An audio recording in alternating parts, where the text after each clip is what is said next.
King's birthday, what you want is a game that draws in all of footy, not just the two supporter bases.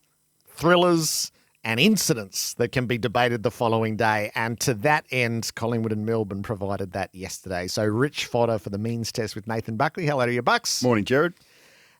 It was exactly that. And I think the Fight MND piece as well, and Neil Danaher, I've always thought that before you buy into something, you buy into someone, and Neil Danaher is that someone for the Big Freeze and for Fight MND. And every year you are reminded of his stoicism, his courage, his selflessness.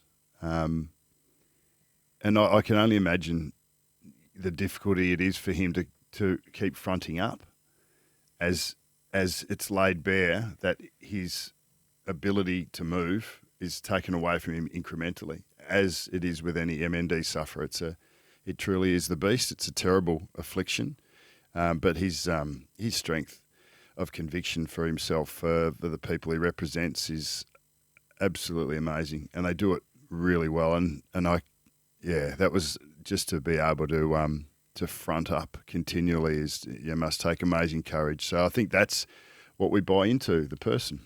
And the footy public was given a chance yesterday to demonstrate our gratitude and our affection for him. And one of those moments, as it's unfolding, you know it will last. Absolutely. Grandkids running along after him, pausing at the fence every now and then to pose with people that some he might have known, some he clearly didn't know, but the football public all there. And it had very strong echoes of the E.J. Whitten lap at the MCG, which lives in so many hearts to this very day. Well, he's not just doing it on his own either. It's the family that suffers along with him. And to be stoic and courageous through your greatest challenges, when you lose control in a situation is an amazing trait. Neil Danaher's had that in spades.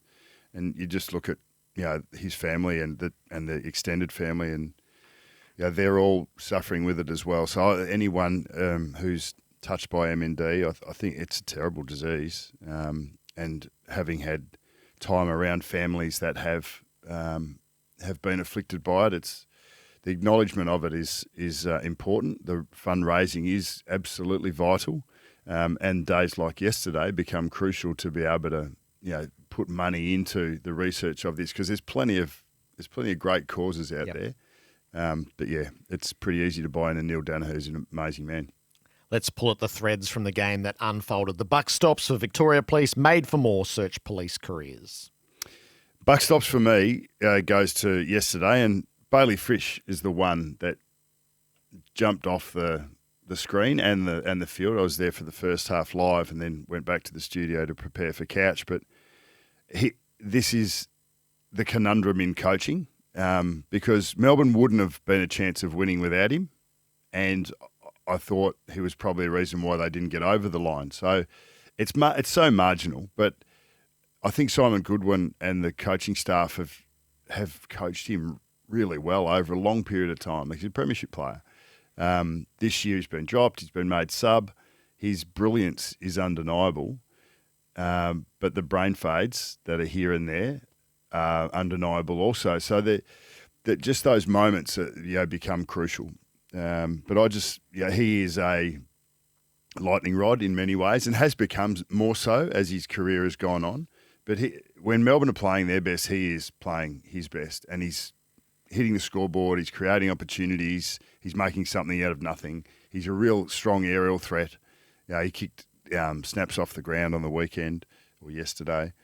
But that's the conundrum at times. You're not everyone's going to be a Scott Pendlebury who just seems to make the right decision all the time. And Pendles isn't perfect, but that's what we sort of measure, isn't it? And he really stood out, because he would not have been, Melbourne would not have been close if it wasn't for him. And then a player like Pickett, they kicked 6 of Melbourne's 10 goals, but that's the rub. You've got to coach what you've got, and you've got to get the best out of them. I thought Melbourne were really brave, and I would be. I heard one of the snap judgments, a really optimistic view is there, and I think you've got to look beyond the 5 and 8 and have a look at the the form of the last 7 weeks, because it's been definitely on the way up, and the young players are coming through. The singular Fritsch moment. What do you do with that as a coach? If he gives, so he's feeling the adrenaline, he is the match winner. Yep. If he gives himself just a single beat, he sees Sparrow run into the open goal, or he goes back and kicks it himself. What do you do with it as a coach? Well, in the end, he will self-assess on that as much as the coaches will. Was there much voice from Sparrow, and would it have got to him because the crowd would have been overwhelming in terms of noise? My thoughts as he took the mark, I'm thinking this will be interesting. Will he give the handball over the top, or will he go back and kick it? And there was obviously a bit to play out before that occurred. Well, we didn't get to that point. No. And you think, okay, is that a lack of awareness? In some ways it is, but when you're in the moment and when you've been in those moments, he was not to know that a Collingwood player was there, because there was you lose the awareness in sound, because there's no one sweating on your back, and as I said, Sparrow wouldn't have been able to verbalise it to him. So it is a moment. You're 20 out, you've taken a mark. That is a time to take your pause and decide on what you're going to do next. But he was feeling it. And a lot of players roll on and kick those. And if you'd have kicked it, well, then it would have been, wipe your brow moment and keep going. But didn't happen. The buck stops. Looking for a career that gives you more? Search police careers. Victoria Police, made for more. So the big issue is the how and the why. What was your biggest takeaway from it once Collingwood had prevailed by a point? Yeah, I mean, we marvel at Collingwood's ability to get it done. And I think that is definitely...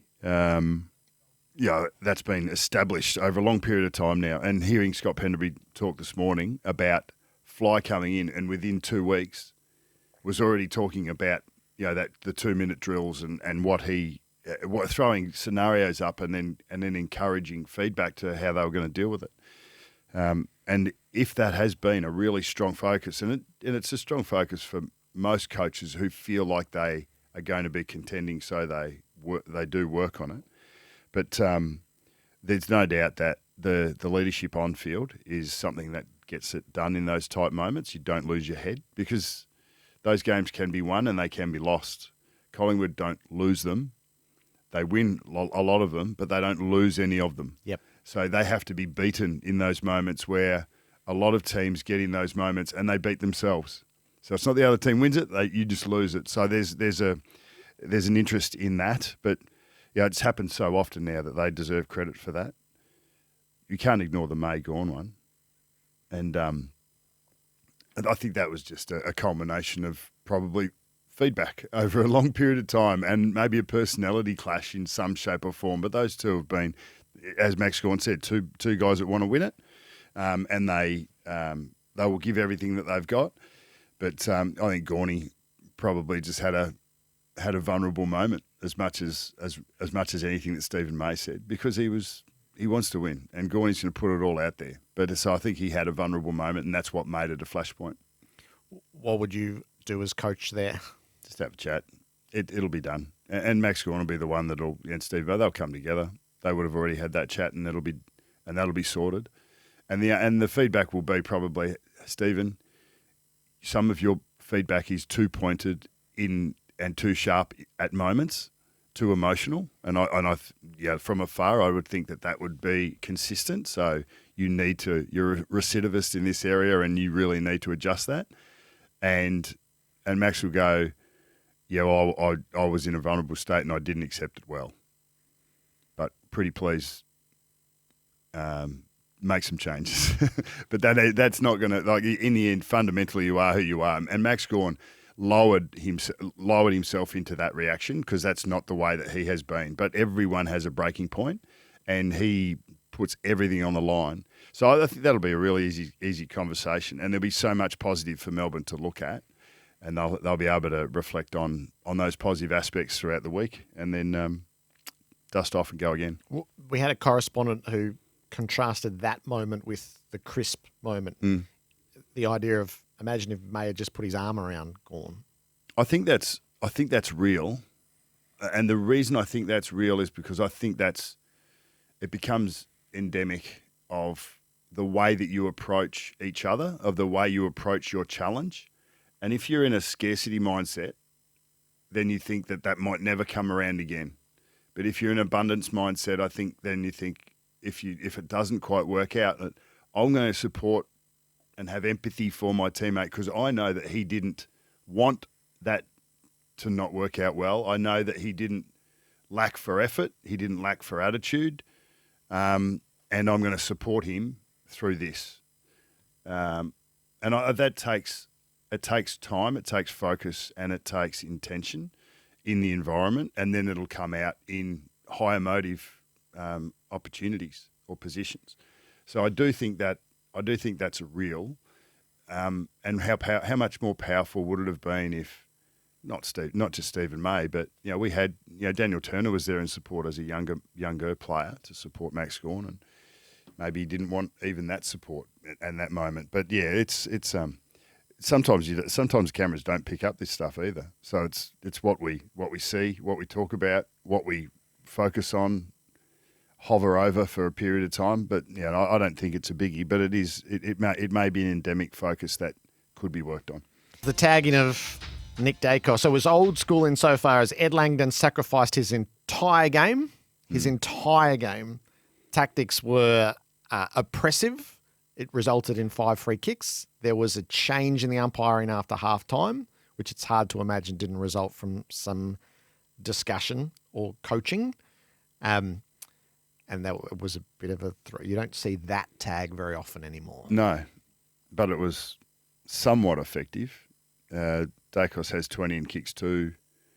Langdon has 4, but has an impact on the ability for the opposition's highest possession winner to have an impact the way that he normally would. So that's fundamentally what you're trying to achieve with a tag or a run with, and it was a hard tag. The first 5 minutes when that happens, the umpiring is absolutely crucial. If holding is accepted, well, then it will perpetuate. If it's not, well, then you bring it back to a more even battle. But that wasn't the way it was umpired early. And I think maybe that might have been because it wasn't as obvious right up front because of Langdon starting out of the centre bounce initially. And Oliver looked like he was running around with Nick Dacos for some of that first quarter. But I think it's a win for Melbourne, and it was a win for Langdon, but it wasn't a loss for Collingwood if you can have both. I thought Nick toiled away well. He being able to hit the scoreboard is 2 goals out of 11. So that was still a contribution. We debate the old school tag that Nick Dacos only kicked 1 goal. And that is a fact. And he didn't have 20 touches, he had 19. So it was a far worse performance than I thought it was. We have Pressure Index PFI to come, the best bits. We settled on Hawthorn here. There are a swag of teams who got what they needed. They've lived in the Pressure Index for a couple of weeks on the means tests. The best bit was the response. Yeah, I thought that was so impressive. And we get to here, and it's now Tuesday. We've sort of got to go back way back to go to the game on Thursday. But Hawthorn's response was excellent, and I think it's instructive for Sam Mitchell and for the group as a whole. So Sicily's clearly been sore, so he's been left out. Watson is out. Day is out. Scrimshaw was managed. Kaushadir came back for a bit, but isn't up to speed yet. And then what that actually did is return the focus and responsibility back to all of the players and back to role rather than talent. And they responded. And there was obviously a little bit of work done in a very short space of time on who are we? What do we do when we're at our best? They had more numbers around the ball. There was more support for the ball carrier. Their pressure, because they had more numbers around the ball, went up. They weren't thinking about sort of spreading the ground and making it as big to try and create holes, although they did do that once they looked after the little circle. But there was some really strong performances. Weddle, back in his primary role, provided run off the back. Chol, who I think has been excellent all year, played his best game for quite a while. And they had some relative no-names come up and play their roles really well against a side who looked like they'd come out of the bye a little bit sloppy. But that was, no one really would have thought that Hawthorn were going to be able to do that and turn around so quickly to perform as positively as they did. But that was, in my mind, without knowing exactly what happened, that was a coaching triumph in a short week, in a short period of time, to reset, to focus, and to be able to get that response from your playing group was an excellent result. So Sam Mitchell reached deep into the bag and took some players down to the property. They had a night of cards. He makes the changes that were necessary, is stopping with the Sicily nonsense, stop defending it and stop playing him and give him the breather that he needs. He'd demanded the pressure and tackle and didn't get it. And then it returns the following week as the foundation of what they're trying to do. So he knew the planks, and then you make your margin calls along the way. So going forward, it's will be instructive because there's a couple of really difficult decisions to make. Do you believe that Barrass and Battle keep your backline in shape, in balance, or does Sicily come in for one of those two when he comes in? That's going to be a decision that the coaching group are going to have to make. And it's interesting, just because you've list managed a couple of guys over and traded some guys in, it doesn't always mean that you are going to be better with them in the side. Barrass and Battle and Sicily at times, they're not runners. Like Sicily's a user, but he's not a handball receive, create a 2v1 and then break the lines player. That's aim on, that's Impey. D'Ambrosio comes back from a wing and does it. Morrison comes back from a wing and does it. Scrimshaw will do it. Weddle will do it.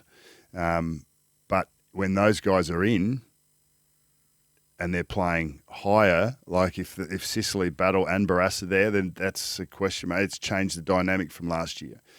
But I thought that dynamic shift was more than evident in Weddle's performance.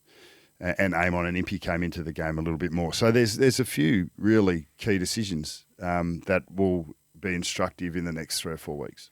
The pressure index for New Vision Clinics, Keyhole Laser Vision, next generation technology, the other side of that result, the Bulldogs. So they are now square with the ledger. They've squandered the opportunity that they'd opened for themselves. Square with the ledger was still where they were aiming for. At the start of the season, when we looked into their first 12 weeks, it was just be level with the ledger and then attack from there. Things open up for the Bulldogs. But they had an undeniably better position than that, which they haven't been able to convert.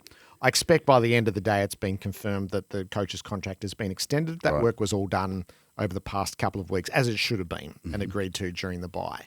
So they can't live the week-to-week cycle, and frankly, I think the flip-flopping publicly that's been done around this has been an insult to our intelligence from some of the commentary that's gone on.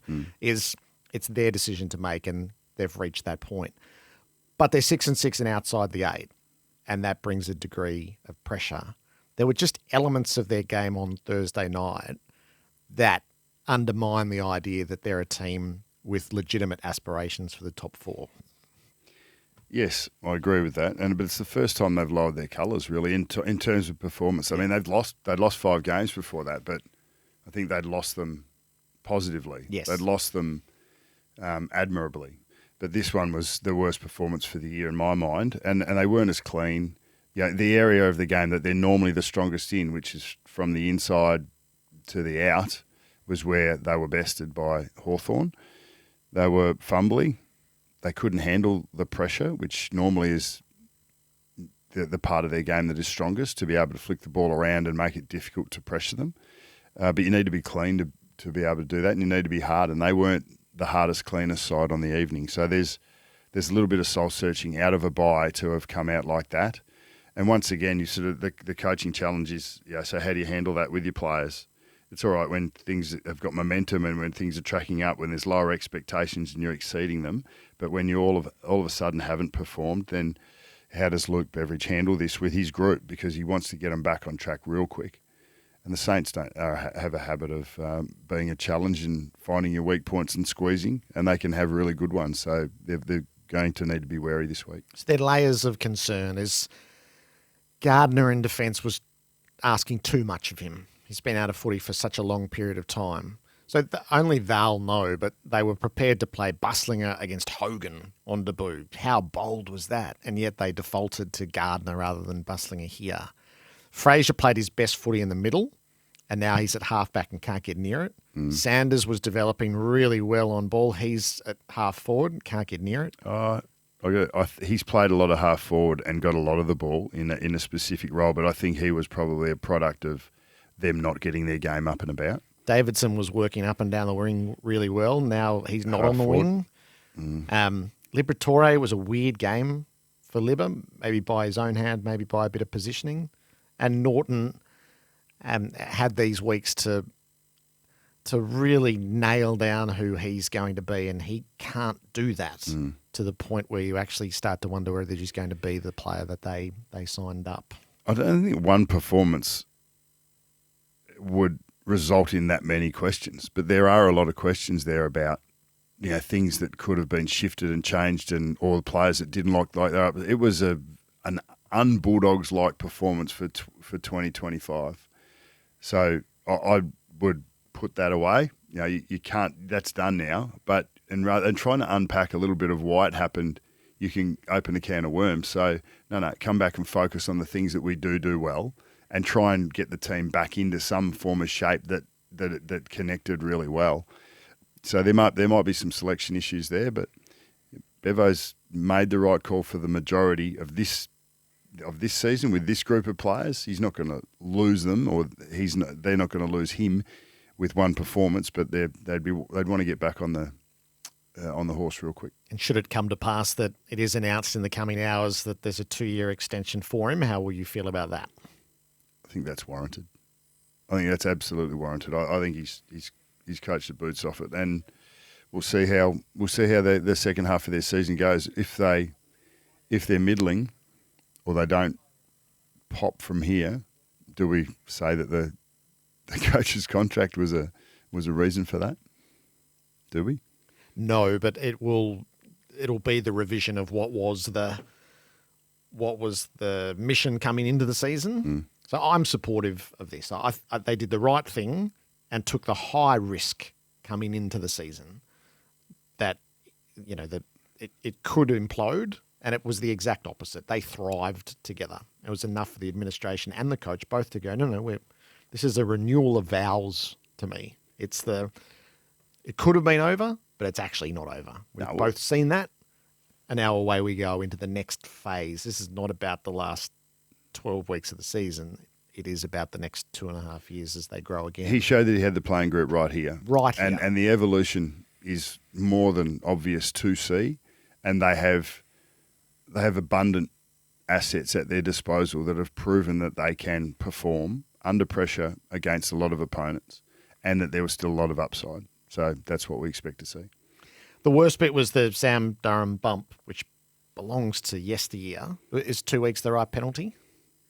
I'm not thinking about the concussion element of this, but if Cerra had to put his head down, which he may well have done in that position, then you're talking about an action that is going to have even more dire consequences than a concussion may have.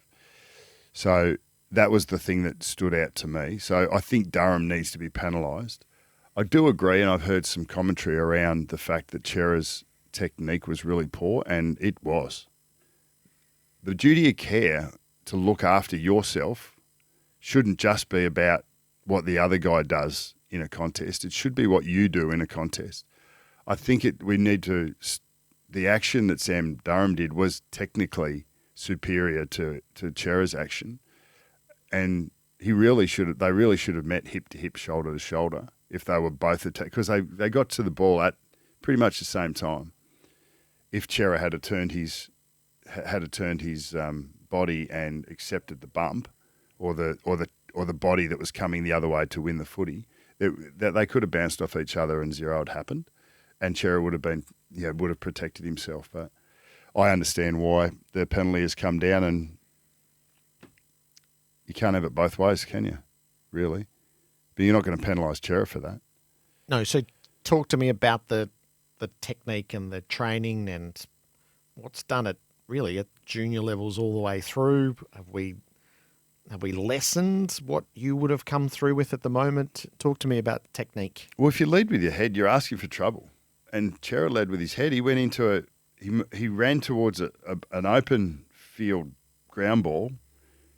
Open field in terms of it's out of the little circle. It's just come out of the bubble, and you've gone in with your head up, with your head facing the contest and the flow of traffic. Like that may be coached in some ways because it's going to be an instant free kick. It's really hard to handle that, to tackle, to work out how you can approach that contest without giving a free kick away. Durham was just thinking ball, ball, ball, and I'm going to turn my body. Cerra's not a young player, so how do you get to your technique like that? I don't know. Where's their bump bags gone? You know, where's the repetitions of 10, 15, 20 ground balls when you put your left foot forward to pick it up and turn your left hip to pick it up with a bit of protection there to a right-hand handball, and you do the opposite. Like if I'm coaching my young fellas in under 10s, 11s, 12s as we were coming through, ground ball was all we did, and teaching them to protect their heads was all we did. And the cleanest, hardest ground ball teams are the ones that get it done. So, Cerra's got to be practicing that. So either he's had a brain fade in a moment, or it's not instinctive and locked in. But he's he got a fair knock out of it, and the bloke that was competing on the other side got a couple of weeks. The unanswerable question out of Sunday night is, could that get Carlton going? The first quarter was what they needed, and by the end of the night, it was just more of what's happened all year. But we have seen that. We have seen that all year. There was a Marvel game really early where Carlton went and hit the scoreboard hard, and then I don't know if they got run down. Bulldogs, was it? But then, and then they just got arm wrestled out of it. They need to, if they play the way they did early and do early. Well, then, if they could play that for 4 quarters, they would be really hard to beat because it's the trigger the hands through the back line, through the midfield, in the attacking mid that actually open up their opportunities. You know, Curnow looks more dangerous. You know, Williams was dangerous in his role as a forward, and it opens up the forward line opportunities because the ball gets down there a smidgen quicker and the ball is flowing a little bit more. But Carlton haven't shown the ability to sustain that over 4-quarter performance. So I need to see more evidence, and I don't think West Coast and North are going to be the tests that we need to see. So they might get to 7-7, and then we'll find out beyond that. They ended up in the same battle. They lost the last 3 quarters. I found the most interesting part. So they won the clearances in the fourth quarter 12-2 and lost the quarter. And this has sort of been a bit emblematic, is winning the battle doesn't actually get them what they need necessarily. The way they moved the ball in the first quarter was exactly what you hoped. They had their intercept game going, and Essendon fed that, so I think you sort of have to factor that in. But then once Essendon took control of the battle in the middle of the ground for a couple of quarters, even when Carlton got it back on their terms, they still lost the quarter. It did prevent them from losing the game, but they lost the quarter. So they can't get one to equal the other. And there's sort of enough evidence of that. So what are you going to be? Yes, and they'll need to work that. They've got enough talented players there. We've spoken, openly about how damaging they look in front of the ball. But young O'Keefe looked excellent. So Mackay's not there, but young O'Keefe looks good. So you think, okay, we can even bring some young talent into this mix. They've got a star-studded midfield. But for whatever reason, as you said, even when they're winning clearances, they can't defend well enough for a side that's deciding to go and wants to bounce, and their ball use seems to get stunted. So that is going to be the challenge for them. West Coast and North will test them. There's no doubt they'll have their moments because they'll need to be switched on to get those results. Because they might if they become dour games, low scoring games, well then Carlton may be vulnerable in that instance. But there's going to be big challenges. They only got Port on the other side of that, and then Collingwood in a month. So the bigger tests are to come. Yeah, they've got the chance to get themselves to 8-7. Are they actually good enough to do that? There was a couple of players they had to get going. Akers, thought he finally gave them some of what they'd needed. Walsh and Motlop is in amongst everything else. and Williams probably, that there's a few individuals now. How do you get that to feed into the collective? They're an unanswerable question. I suspect they're going to live the whole season as an unanswerable question. Preliminary final integrity, PFI. The Crows got the win that they needed. He did pose the question, if Lachie Neale had knocked the ball through as you would well expect it and they lose, where does that leave them in that big picture conversation? But they win. They got that win, and they're to be assessed on that. Yeah, and it was a dare old game. Like there was and across the round, like we saw the low scoring, lowest since 1989, round 11 as an average score for a full round. But look, their first 15 minutes of that last quarter was exceptional. To put 5 goals on an opposition that, they had motivation to win as well. And they'd only kicked 5 goals for the match up to that point. So that was a burst that, against a really good opposition, that not every team could go and roll that out. So Jordan Dawson was instructive, decided to insert himself in particular into the aerial contests and go and win his own ball through the air. And had 2 or 3 contested marks and made a profound difference to the way that initial part was played. And he was beaten for the majority of the night, but he had a profound influence on the result. And then when Brisbane sort of took those punches from Adelaide and then came back, they didn't take the chances that they would normally take. But you've got to give Adelaide some credit there, because there was enough pressure, either perceived or real, to be able to put Brisbane under that sort of heat. There was scoreboard pressure. There was pressure in the moment. There was the clock was running down. It was a fascinating contest, and Adelaide had put themselves in the cut and thrust through their own actions. So they ended up beating a really good opponent. Yes, they could have lost that game, but they didn't. Yes, they could have won some other games in previous years, but they didn't. Yeah. So you do just take that and move on, because there's good and bad in everything. But Matty Nix, one thing he didn't mention there is they recruited really well. They've got some depth of some players that they can rotate through a bit more, that have got established, I suppose, experience in the game from a games perspective and an age perspective. And they've had a good run with injury, relatively. So that gives you a little bit more levers to pull, and Adelaide definitely got PFI in that regard. So you could see them in the last 4 from here? Well, we haven't done the seedings yet. Will they make it, but you could see them with the game that they've got and the personnel that they've deployed in a preliminary final. I think their best football has looked like that for 3 years. Yes. Yep. It has looked like that, and they haven't made finals in that time. So let's get them to the final 8 when the dust settles before we lock them into the top 4. There's still a long way to go, but their best football is definitely a top 4 standard. It was a head scratcher by the end, wasn't it? And it was just there in the box score. 5 straight to 8 behinds in the last quarter. 11 shots, 8 behinds, 2 out on the full and 1 smothered. So a couple of those were rushed. Yeah. Well, because they kicked the upper plector right to the line, which you don't really expect from Brisbane. It became so basic, and maybe the whole night had fed to that. It had been, because it was wet, it had been basic anyway. And then it just became blind panic football for the last 50.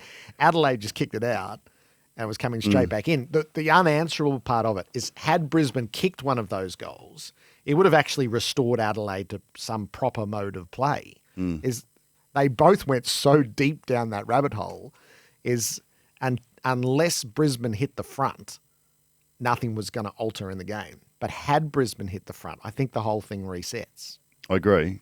Yeah, I think you you can get stuck just rolling back and protecting your goals, but you give up territory, and that's exactly what happened.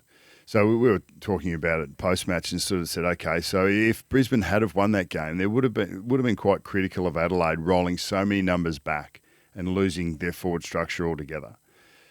But they didn't. So is it the right decision? Yes, it is the right decision. But they will still review and analyse that and work out, was there something we could have done better?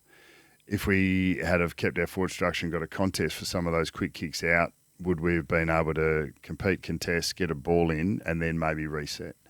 It was a great contest. Like, it was cold and it was wet.